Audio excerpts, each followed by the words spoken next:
I will present an assessment of the article, Social Determinants of Australian Household Food Expenditure, the Role of Education, Income, Geography and Time. This article aims to study the socio-economic status and time-related factors that influence Australia's purchase of unhealthy diets. This article identifies two main social determinants of unhealthy food purchases by Australian households. The first is socio-economic status, including people's educational status, family income and geographic disadvantages, basic services and housing, all part of the family's food expenditure. Influences. In addition to time, lack of time is considered an obstacle to healthy eating, and long-term paid work is also related to unhealthy eating. This article focuses on the inequality of household food health in Australia. First, education and higher household income levels are related to food purchase and consumption. They are more closely linked to dietary guidelines, including more food consumption and more fruits and vegetables. Secondly, in communities with lower socio-economic status, people tend to eat fewer fruits and vegetables and more fast food, with higher fat, salt and sugar content in their diets.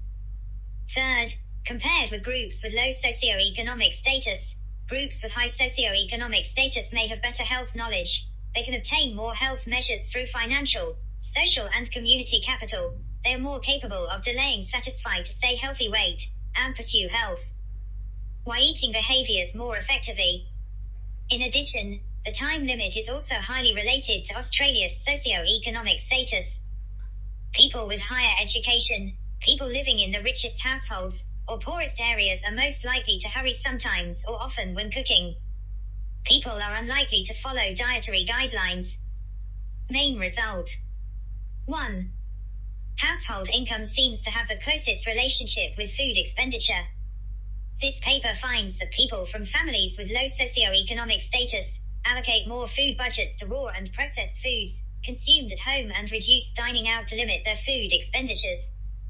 In addition, research shows that access to financial resources plays a greater role in allocating household food budgets than education or the geographic availability of food. 2. The time limit seems to explain the low socio-economic status gradient of food expenditure partly. By controlling the time limit, we can weaken the relationship between low socio-economic status and food expenditure. In particular, households with long working hours tend to show expenditure patterns similar to those of high-income households, suggesting that the lack of time by wealthy households is part of the reason for their spending decisions. 3. Comparing household food consumption categories with food purchased outside the home shows that the wealthy, highly educated, and most disadvantaged households have relatively small total food budgets on processed and unprocessed food prepared by the family, and more food purchased outside the resto. Rand. High-income families tend to work longer hours. Therefore, in these families, eating out is a better indicator of longer working hours than in high-income families. At the same time, this article finds that geographic factors are not as important as household factors in explaining food expenditures. Families in the poorest areas are like the richest people. People who work long hours have a relatively small budget for preparing food at home. Instead, they spend more of their food budget on pre-prepared meals and dining out, perhaps to save time and energy. Quality of evidence. The data analysis results in this article have a certain degree of completeness, validity and accuracy. 1. The data source of this article uses data from the Australian Bureau of Statistics 2009 10th Household Expenditure Survey, HEES.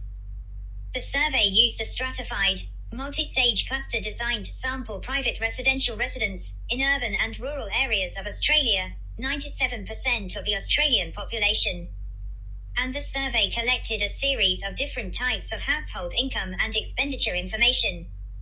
2.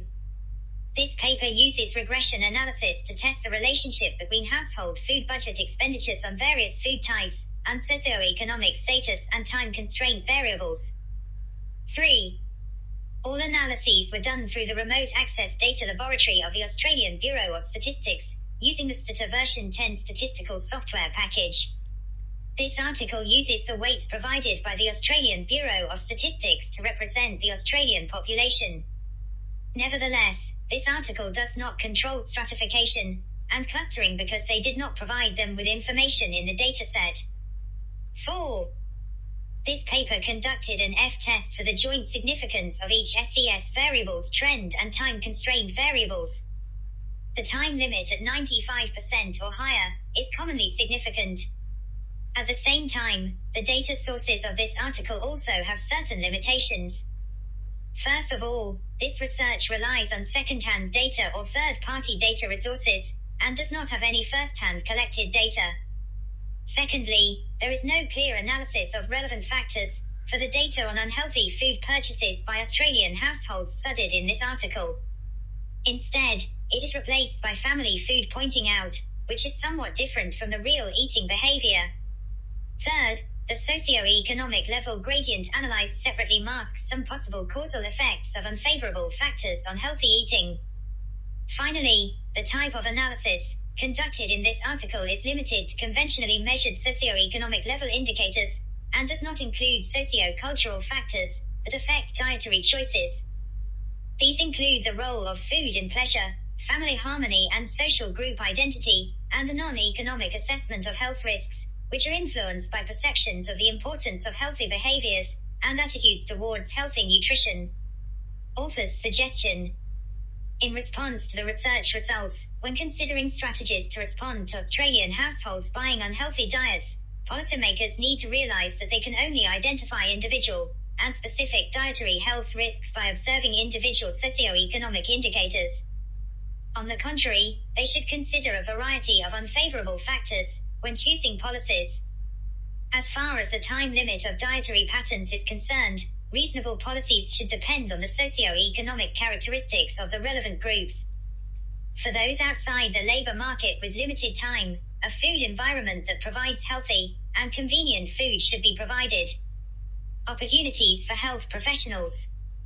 Health professionals can use the findings of this article to understand the proportion of Australian households' food expenditures and the socio-economic factors that affect unequal food health. Then, cooperate with the government to limit the attractiveness of nutritious and inferior food by curbing food marketing and promotion, promote positive themes related to healthy food, or participate in a consumer-oriented lifestyle, and provide well-being for people of different economic levels. More. A hierarchical treatment of healthy nutrition system to ensure the fair distribution of medical care